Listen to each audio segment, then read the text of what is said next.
Hello students, welcome to Hindi classes with Atul. आज की इस वीडियो में हम करेंगे कक्षा 10th की जो NCERT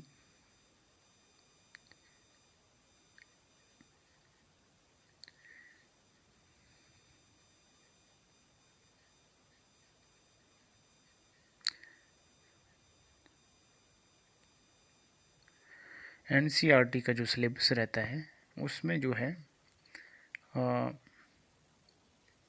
मंगलेश डवराल मंगलेश डवराल जी की जो कविता रहती है जिसका नाम है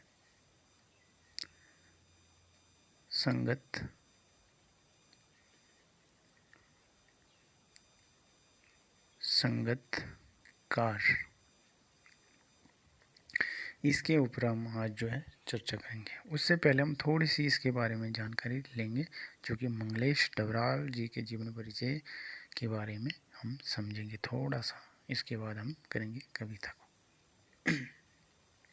तो चलिए शुरू करते हैं। मंगलेश डवराल का जन्म हुआ था 1948 में टिहरी गढ़वाल में। उत्तरांचल के काफल पानी गांव में हुआ और शिक्षा दीक्षा हुई देहरादून में इनकी। दिल्ली आकर जो है हिंदी पेट्रियट प्रतिपक्ष और आसपास में जो काम करने के बाद वे जो भोपाल में भारत भवन से प्रकाशित होने वाले पूर्वग्रह में सहायक संपादक हुए। इलाहाबाद और लखनऊ से प्रकाशित अमृत प्रभात में भी कुछ दिन नौकरी की। सन 1983 में जो है जनसत्ता अखबार में साहित्य संपादन का जो है पद संभाला। कुछ समय सहारा समय में जो है संपादन कार्य करने के बाद आजकल वे नेशनल बुक ट्रस्ट से जुड़े हैं। मंगलेश डवराल के 4 कविता संग्रह प्रकाशित हुए हैं, जिनके नाम हैं पहाड़ पर लालटेन, घर का रास्ता, हम जो देखते हैं और आवाज़ भी एक जगह है। ये इनके जो है कविता संग्रह है। साहित्य अकादमी पुरस्कार पहल सम्मान से जो है सम्मानित मंगलेश डवराल की जो है ख्याति जो है अनुवादक के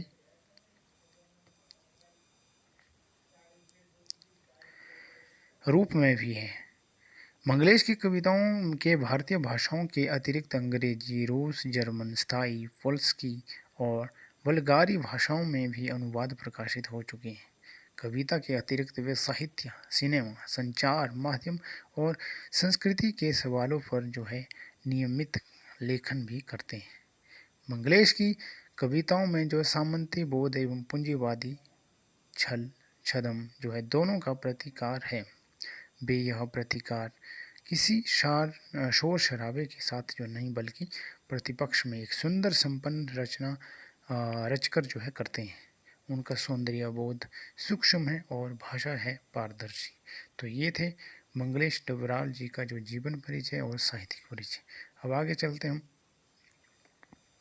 इनकी जो आज कविता रहेगी उसके ऊपर चर्चा करेंगे। ये आप देख सकते हैं, ये मंगलेश डवराल जी का जो है चित्र है, फोटो है, और इनका जन्म हुआ था 1948 में। और तो ये आपको याद रखना है। अब चलते हम आगे इनकी जो कविता के बारे में थोड़ी सी चर्चा करते हैं। कविता जो है संगतकार। कवि गायन में जो मुख्य गायक जो रहता है उसका साथ देने वाले संगतकार की भूमिका के महत्व पर जो विचार करती है यह जो है कविता। दृश्य माध्यम की प्रस्तुतियों जैसे कि नाटक, फिल्म, संगीत, नृत्य के बारे में तो यह जो सही है ही। और हम समाज और इतिहास में भी ऐसे अनेक प्रसंगों को देख सकते हैं जहाँ नायक की सफलता में अनेक लोगों ने महत्वपूर्ण भूमिका निभाई। कविता हमने यह संवेदनशीलता विकास करती है कि उनमें से प्रत्येक का अपना अपना महत्व है। उनका सामने न आना, उनकी कमजोरी नहीं जो मानवीयता है। संगीत की सूक्ष्म समझ और कविता की दृश्यात्मकता इस कविता को ऐसी गति देती है मानो हम इसे अपने सामने घटित होता देख रहे हों।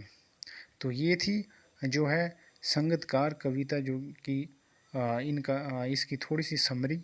अब इसके बाद आगे करेंगे हम इसकी व्याख्या। तो ये थोड़ी सी हिंट थी क्या क्या कहा गया है संगीतकार कविता में, और आगे चलते हम इसकी व्याख्या के ऊपर।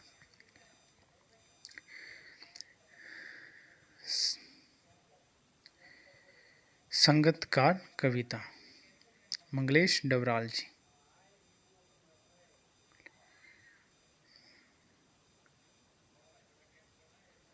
मंगलेश डबराल ये इनके कवि रहते हैं। सबसे पहले थोड़ी सी जानकारी देना चाहूँगा आपको इस संगीतकार कविता के से संबंधित। संगीतकार वह होता है जो कि संगीतकार से संबंधित। संगीतकार एक होता कौन है, एग्जांपल देता हूँ मैं आपको। जैसे कि कोई किसी ने दुकान खोली है, उसका जो मालिक होता है उसके साथ ही जो कर्मचारी होते हैं वहाँ पे जो काम करने वाले होते हैं, उनका जो सहयोग देते हैं अपने मालिक का, उसको संगीतकार कहते हैं। उसी एक और एग्जांपल देता हूँ। जैसे कि कोई गायक है, गायक का साथ देने वाले जो एक संगीत का गायक जो है संगीत को गाता है और गीत को गाता है, और उनके गीत को जो सुरीला बनाने के लिए क्या इंस्ट्रूमेंट का प्रयोग किया जाता है, और उन ध्वनि जो है यंत्रों का जो प्रयोग किया जाता है, तो उससे जो है संगीत जो और भी अच्छा लगता है। तो वो संगीत को गाने के लिए जो मदद करते हैं, सहयोग देने का काम करते हैं, जो बजाने वाले, जैसे ढोल हो गया या फिर सितार हो गया, इस प्रकार के जो इंस्ट्रूमेंट होते हैं उनका जो प्रयोग किया जाता है एक संगीत के साथ, उसको जो है संगीतकार कहते हैं। तो यही जो है कविता इसी से संबंधित है, जो कि हम इसको आपके सामने प्रस्तुत कर रहे हैं। तो चलिए शुरू करते हैं इसकी व्याख्या को, क्या रहती है। यहाँ पे हम मंगलेश डबराल जी क्या कहते हैं। मुख्य गायक के चट्टान जैसी भारी स्वयं का जो साथ देती, वह जो आवाज़ सुंदर कमज़ोर कांपती हुई थी। हाँ, इसमें क्या कहते हैं कि मुख्य गायक होता है जो कि संगीतकार, जो कि गाने वाला होता है, जो सिंगर होता है, उसको यहाँ पे कहा गया है। मंगलेश डबराल जी कहते हैं कि मुख्य गायक की चट्टान जैसी भारी स्वर का साथ, चट्टान जैसी, जब वो चट्टान जैसी भारी जो है भारी स्वर जो वो करता है, कभी गाना गाते समय देखा होगा आपने, कभी भारी स्वर होता है तो कभी मध्यम स्वर होता है। तो उस प्रकार की यहाँ कह रहे हैं कि मुख्य गायक के जो है चट्टान से भारी जो है स्वर का जो है साथ देती, वह जो आवाज़ सुंदर कमज़ोर कांपती हुई थी। यानी जब वह कांप रही थी तो ऐसे में क्या हुआ, वह मुख्य गायक का छोटा भाई है, और जो साथ देने वाली जो मुख्य जो आवाज़ है, जो सिंगर है, वो उसका साथ देने वाले कौन है, जो उसका छोटा भाई कहा गया है यहाँ पे, जो संगीतकार को, जो कि सहयोग करता है। जैसे मैंने ऊपर भी बताया था आपको कि जो जैसे कोई ढोलक बजा रहा है, कोई गाना गा रहा है, तो उसमें ढोलक से जो है एक ध्वनि जो है जो स्वर आता है, तो वो सहयोग देता है, एक मुख्य गाने वाले का साथ देता है। हाँ, छोटा भाई या उसका शिष्य है, तो उनके संगीतकार जो होता है, उनको यहाँ पे उसको यहाँ पे कहा गया, उसका शिष्य होता है जो मुख्य गाने वाला होता है, या फिर छोटा भाई कहा गया। या पैदल चलकर सीखने आने वाला दूर का कोई रिश्तेदार, मुख्य गायक की गरज में जो है वह अब अपनी गूंज मिलाता आया है। प्राचीन काल से गायक अब अंतरे की जटिल तानों के जंगल में। तो यहाँ जो कह रहा है कि या पैदल चलकर सीखने आने वाला दूर का कोई रिश्तेदार, मुख्य गायक की गरज में, या पैदल चलकर सीखने आने वाला दूर का जो कोई रिश्तेदार होता है, वो मुख्य गायन की गरज में, जो मुख्य गायक होता है उससे संबंधित यहाँ पे कहा गया है कि गरज में वो अपनी गूंज मिलाता है। यानी कि मुख्य गायक जब गाता है तो उसका जो ध्वनि जो अपने प्रस्तुत करता है पब्लिक के सामने, तो उसमें वो अपनी गूंज भी जो है, जो सहयोग देने वाले जो लोग होते हैं वो जो अपनी गूंज भी वहाँ पे जो मिलाते हैं। और यह जो चीज़ है जो प्राचीन काल से ही जो है चली आ रही है, ये यहाँ पे कह रहे हैं। गायक जब अंतरे की जटिल तानों के जंगल में जो है खो चुका होता है, यहाँ इसका अर्थ ये है कि जब जो है कोई गायक है वो जो है गाते हुए जो है क्या होता है कि कई बार वो जो तानों में जटिल जो कठिन जो स्वर होते हैं उनकी तानों में जो है, यानी कि यहाँ पे इसे जंगल यानी कि जाल एक किस्म का जो होता है उसमें जो है खो चुका होता है कौन, एक गायक। तो या अपने ही जो है तो उसमें साथ देने वाला कौन होता है, होते हैं संगीतकार और इसके जो सहयोगी। आगे क्या कहते हैं, या अपने ही जो सरगम को लांग कर चला जाता जो भटकता हुआ एक अनहद में, यानी कि या फिर वो जो संगीतकार होता जो गायक होता है या मुख्य गायक होता है, या अपने ही सरगम यानी कि अपने ही सरगम यानी कि अपने ही सुर में जो है उनको जो लांग करके अपनी उन मर्यादाओं को लांग करके कई बार वो चला जाता है, भटकता है अपने ही जो सुर से। तो एक अनहद, अनहद का अर्थ है कि एक जिसकी कोई सीमा नहीं है वहाँ पे जो है चला जाता है। तो तब क्या होता है, संगीतकार ही जो स्थाई को संभाले रहता है, और ऐसे में जो संगीतकार ही अपने जो है संगीत से अपने जो उन इंस्ट्रूमेंट का प्रयोग करके ही जो है संभालता है मुख्य संगीत जो है गायक को जो गाने वाला होता है, और तब जो है उसको वह जो है अपनी लय को पकड़ता है। जैसे समेटता हो मुख्य गायक का पीछे छूटा हुआ सामना सामान, जैसे उसे याद दिलाता हो उसका बचपन।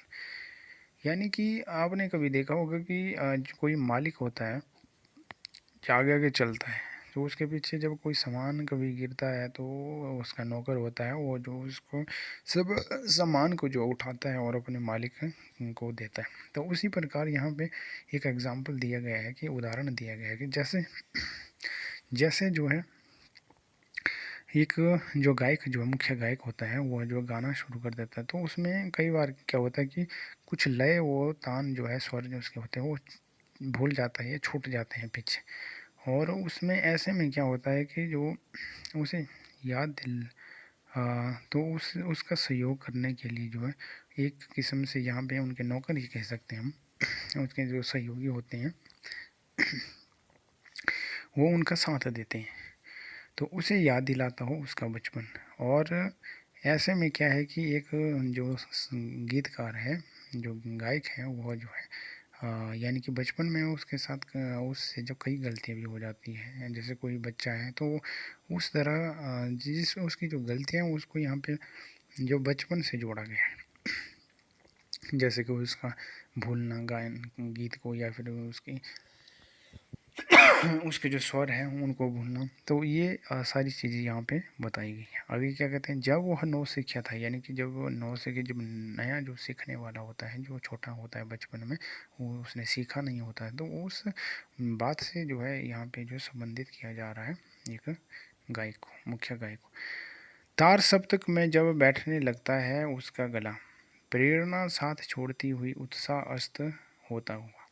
यानी कि तार सप्तक एक प्रकार का ऐसा संगीत होता है जो कि यानी कि हाई लेवल में होता है, बहुत ही ऊंचा लेवल जिसमें कि निपुण होता है गायक गाने में। तार सप्तक में जब बैठने लगता है, जब वो ऐसे गान में या गायन में जो बैठने लगता है तो उसका गला जो है प्रेरणा साथ छोड़ देती है। ऐसे में उसका जो गला है जिससे वो गाता है, जिससे मधुर ध्वनि निकलती है, प्रेरणा जो उसके मधुरतम जो आवाज़ है वो भी साथ देना छोड़ देती है या फिर प्रेरणा छोड़ देती है, उत्साह अस्त होता हुआ। और उसके भीतर जो एक गायक के भीतर, मुख्य गायक के भीतर जो उत्साह होता है वह भी जो है धीरे धीरे जो है नीचे जाना शुरू होता है, यानी कि अस्त होना शुरू हो जाता है।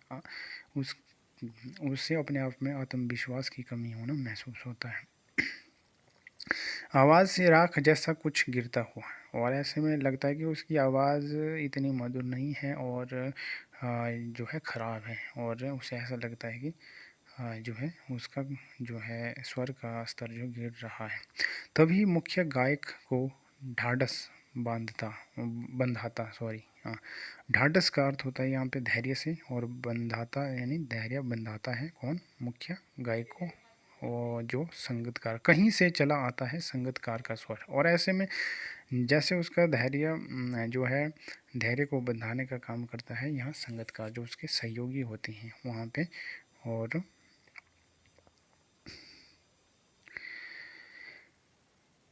कभी कभी वह यूं ही दे देता है उसका साथ,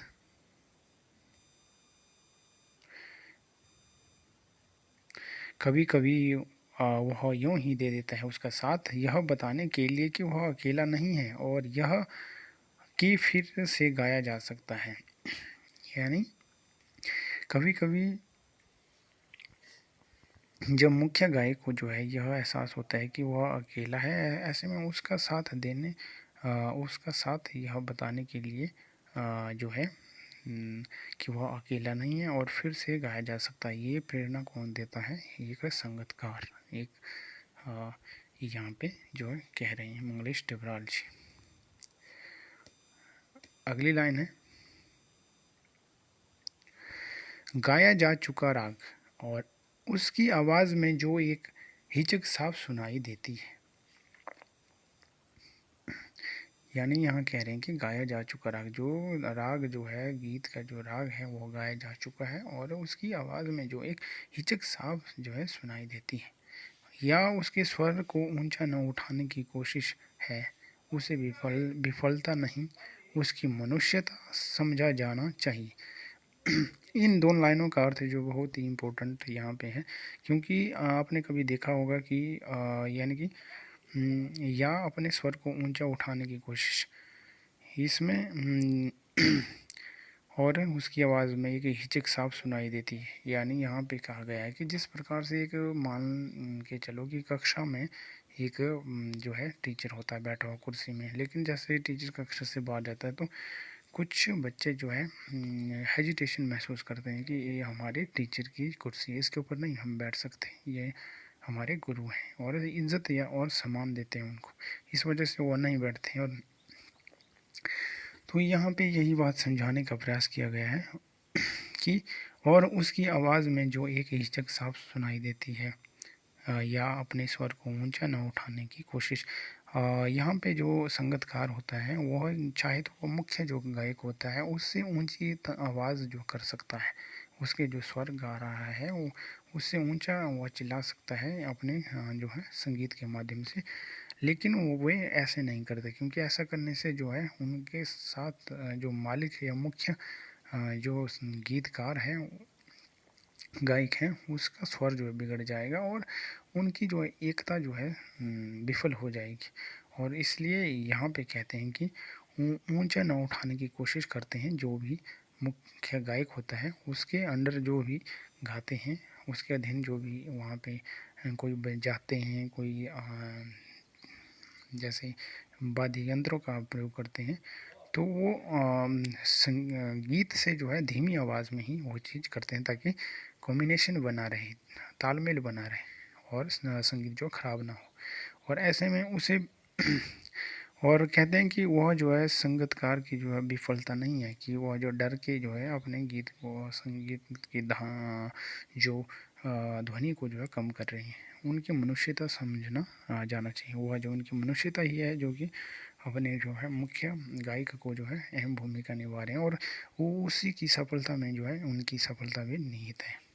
तो बस यहीं तक थी यह एक छोटी सी कविता जो कि हमें जो है संगत यानी कि संगत यानी कि एक संगत में रहने का जो संदेश देती है, उसी से हमारी जो है सफलता निहित होती है। और जिस प्रकार से एक जैसे कि पहले भी यहाँ मुख्य गायक के अधीन जो है अन्य जो संगीतकार होते हैं, जो कई तबला बजाने वाले, कोई ढोलक बजाने वाले, कोई सितार बजाने वाले, इस प्रकार के जो ये लोग होते हैं, ये जो है एक मुख्य गायिका के अधीन जो है संगीतकार होते हैं, जो कि तभी उनका जो है कोई गीत गाना जो है सफल होता है और साकार होता है।